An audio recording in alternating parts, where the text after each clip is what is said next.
Have you ever wondered if there was a way to measure brain health without causing additional injury to the patient? Well, today I'm going to be talking about how my research, done in conjunction with medical researchers at the Children's Hospital of Philadelphia, is going to address this need for non-invasive monitoring of the brain. Let's start with a brief introduction to why these types of measurements are important.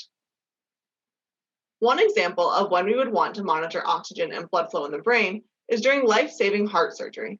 If a baby is born with a severe heart defect, open heart surgery is required. During this surgery, cardiopulmonary bypass provides blood flow to the whole body while the heart is stopped and repaired. While sensors exist to monitor oxygen and blood flow to the body and limbs, you will notice in the picture of typical pediatric care, there is currently no brain monitoring. As a result, doctors do not know if you're providing enough oxygen and blood flow specifically to the brain during these types of procedures. Over 50% of children who have heart surgery to correct for a heart defect at birth have brain injury consistent with a lack of blood flow immediately following surgery. This lack of blood flow means the brain is not receiving what it needs. This can lead to brain damage, which may impact brain development and their ability to live an independent and healthy life. Current clinical measures only allow for snapshots of brain health and cannot be used during the surgery. For example, doctors use X-rays, CTs, or MRIs. While these give nice pictures of the brain, they aren't continuous like a live stream video would be. These current methods are also typically cumbersome.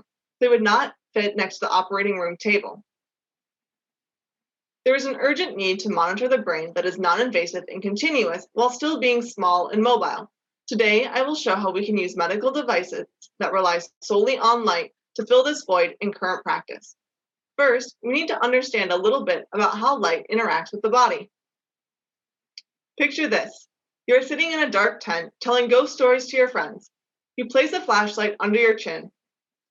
The light goes on and your face turns red. So I didn't scare you. I instead have a hand with a flashlight pictured here. The flashlight produces a beam of white light containing all colors. But when it travels through the hand, it diffuses and appears red. Diffusion means that the light particles scatter when they pass through the hand. Now, why is this? In tissue, there are things called chromophores, which literally means light-loving. Chromophores love to absorb the light as it passes through the body. The main chromophore is hemoglobin. Hemoglobin is the protein in red blood cells that is responsible for carrying oxygen from the lungs to the body and the brain. There are thus two forms of hemoglobin, oxygenated and deoxygenated. Measuring the amount of oxygen present in the brain tells us how healthy the brain is.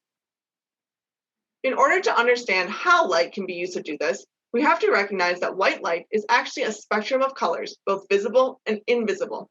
This is related to the wavelength of the light, with the bluer light having shorter wavelengths and the red light having longer wavelengths. In our flashlight experiment, we could see red light because the other colors were absorbed by the hand. Since hemoglobin is the main thing absorbing light, and we only see red, we can say that hemoglobin must be absorbing more of the shorter wavelengths. This means that more red light will be able to pass through the tissue, probing deeper into the tissue than light that is blue or green. To look deeper into the tissue, we use specific wavelengths generated by lasers in the near-infrared range. We note that oxygenated and deoxygenated hemoglobin are slightly different colors, which makes the blood different colors. We use the slight differences to calculate the concentration of oxygenated and deoxygenated hemoglobin individually. Since red light can travel deeply into tissue, we are able to detect hemoglobin. In the body, near-infrared light scatters more than it is absorbed. As a result, photons, or light particles, move randomly. This means that there is no direction that they prefer to move in. Instead, they can travel in any direction. This is known as diffusion. We can send light into the tissue from a laser source and measure the amount of light coming out with a detector. A detector is a highly sensitive photon counter, able to detect small changes in brightness. When we look at the changes in brightness from source to detector, we can calculate absorption and scattering in the tissue. This technique of measuring absorption and scattering properties is called diffuse optical spectroscopy. When we make these measurements at different wavelengths and compare to known absorption properties of oxygenated and deoxygenated hemoglobin, we are able to determine the concentrations of oxy and deoxyhemoglobin in brain tissue. From this, we can calculate the brain tissue oxygen saturation, which is the percentage of hemoglobin that is oxygenated. This tells us how much oxygen is in the brain. A second optical method that we use is called diffuse correlation spectroscopy. This is a technique used to measure blood flow. Similar to the previous method, red light enters the brain tissue and is scattered off of blood cells. What is different is that this technique examines how the wavelength of the light is changed. This is known as the Doppler effect and is the same phenomenon that causes the pitch of a siren to change as it moves past you. In this instance, the motion of the blood cells creates fluctuations in the wavelength of light that we are able to measure.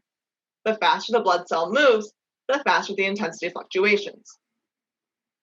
These fluctuations can be used to calculate blood flow in the brain, also known as cerebral blood flow.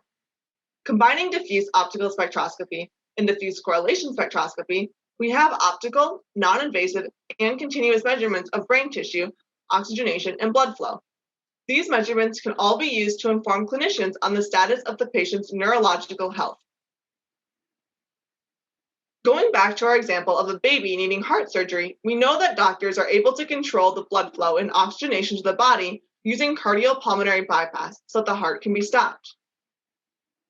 By attaching our small optical probe to the head of the baby during surgery, we are now able to continuously and non-invasively monitor the blood flow and oxygenation in the brain during the procedure. This novel technique allows for a loop where changes in blood oxygenation and blood flow measured by the optical probe feed back to the pump.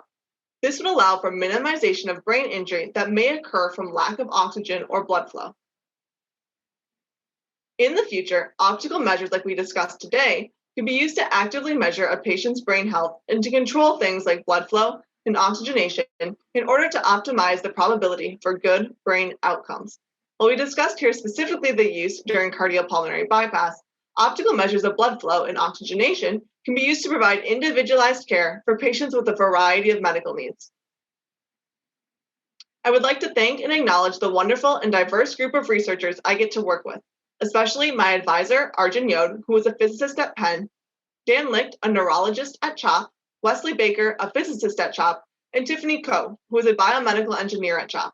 I would like to acknowledge the optics assistance I get from everyone in the Yode Biomedical Optics Group, the research and data collection that members of the June and Steve Wolfson Laboratory do, and the Center for Resuscitation Sciences, which provides models to allow us to test our optical devices.